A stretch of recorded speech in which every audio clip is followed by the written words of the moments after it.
रमन और सपना।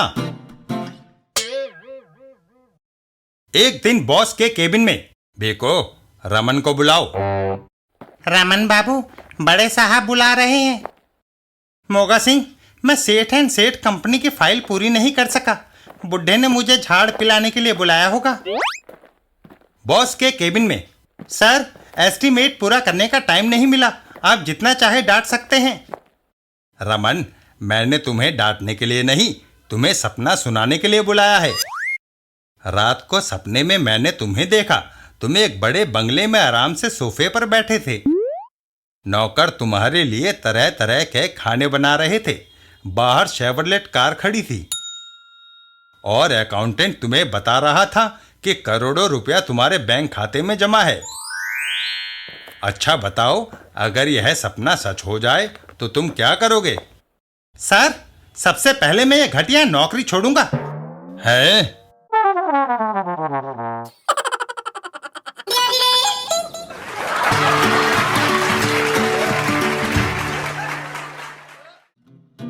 जय बुद्धि की।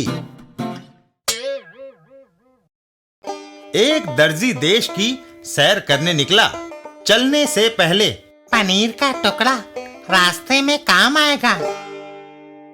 अपने पालतू कबूतर को भी उसने साथ ले लिया। चलो दोस्त, तुम भी मेरे संग हो लो। और वह दर्जी घर से निकल पड़ा। मैं तो चला। जंगल की सीमा के निकट। कहाँ चल दिए भाई? किस्मत की चाबी की तलाश में। शुभकामनाएं। शुक्रिया। जवाब देता दर्जी आगे एक पेड़ से टकरा गया। उसकी नजर पेड़ पर पड़ी। आई, कितना ऊंचा पेड़ है। अचानक एक भारी भरकम चलने की आवाज से वह चौंक उठा। हैं? ये कैसी आवाज है? तभी उसके सामने एक विशालकाय दानव आ खड़ा हुआ। दादा, दानव। खाने का इंतजाम हो गया। यही मैं भी कहने वाला था। क्या? हाँ, तुम अगर अपने को मुझसे ताकतवर समझते हो तो भ्रम में हो। अच्छा, तो फिर हो जाए मुकाबला, अभी पता चल जाएगा। जरूर। कमाल है। इतना कहकर दानव ने एक पत्थर उठाया तो देखो। और उसे हाथ में भींच दिया। और फिर, तो यह काम करके दिखा सकता है? इसमें कौन सी बड़ी बात है? दर्जी की खुशकिस्मती से दानव की नजर कमजोर थी। वह दर्जी को पनीर निकालते नहीं देख पाया। यह देखो। दर्जी ने वह पनीर हाथ में पकड़कर भींच दिया। बस, हो गए खुश। हाँ, लगता है तू सचमुच। खैर, अगला मुकाबला हो जाए। दानव ने एक बड़ा सा पत्थर हाथ में उठाया। अब देख। और उसे आसमान में ऊंचे उछाल दिया। बाप रे, इतनी दूर फेंक दिया। तो इससे दूर फेंक सकता है क्या? दर्जी ने अपने थैले में से कबूतर बाहर निकाला। बस, इतनी ही दूर। अभी लो। दर्जी ने उस कबूतर को आसमान में उछाल दिया। पलक झपकते ही कबूतर आकाश में गायब हो गया। दानव उसी ओर देख रहा था। देखो, वह अब तक नहीं गिरा। कैसे कर दिया ये? अच्छा, अब आखिरी मुकाबला।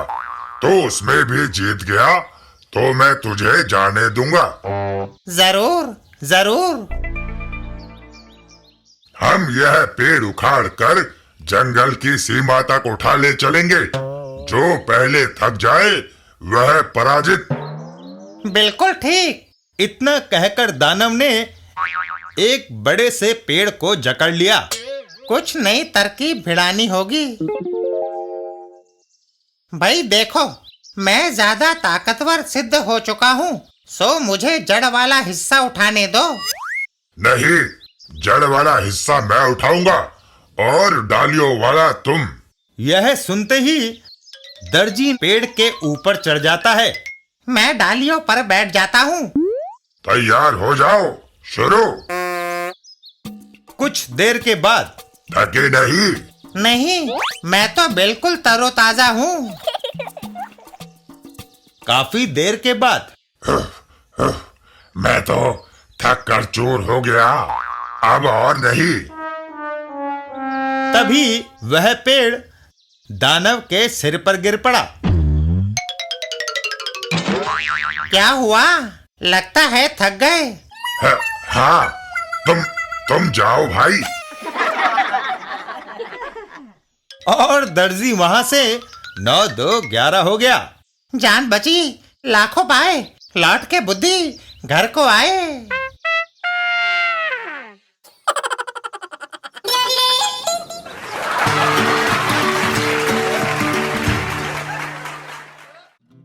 पिंकी और फ्लाइंग डिस्क।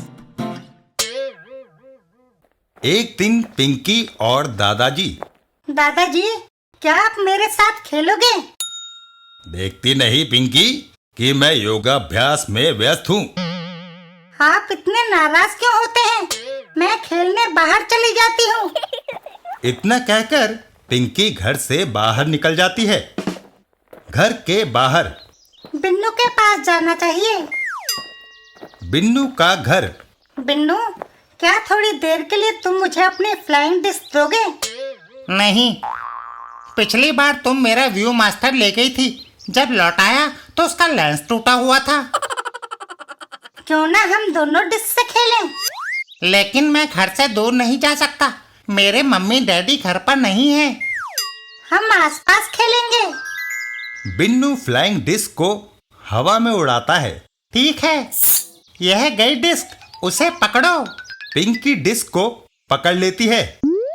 पिंकी, अब तुम उसे फेंको।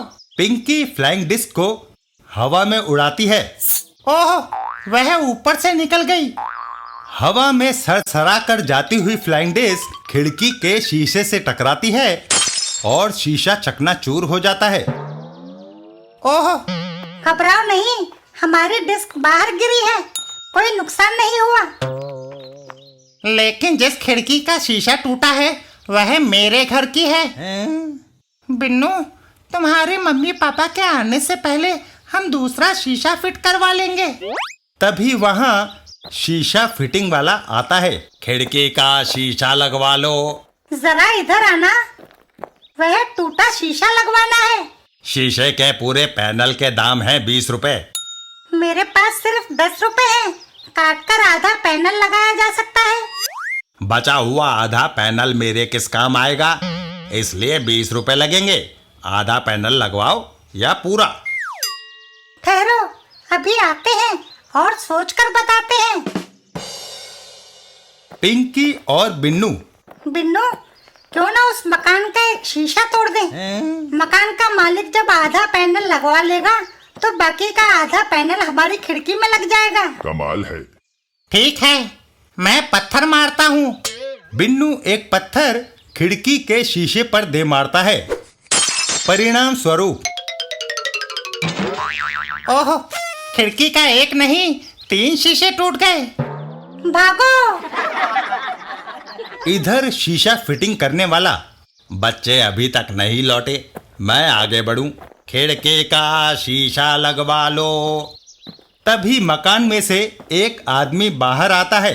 इस खिड़की के 3 शीशे नए लगाने हैं। इसमें 1.5 पैनल लगेगा, मगर पैसे 2 पैनल के 40 रुपए होंगे। फिट कर दो। शीशे वाला पैनल लगाने लगता है। भाई साहब, शीशे टूटे कैसे? मैंने अंदर से देखा, 2 बच्चे पत्थर मारकर भाग गए। काम हो जाने के बाद तीनों शीशे लग गए। यह आधा पैनल बचा है। फेंकने से अच्छा है उन बच्चों की खिड़की में लगा दूं। वह शीशे का बचा हुआ पैनल लाकर खिड़की में फिट कर देता है। वह हमारी खिड़की में शीशा फिट कर रहा है। ये पैसे? रहने दो, तुमने जो मुझे काम दिलाया उसका कुछ कमीशन तो देना ही था।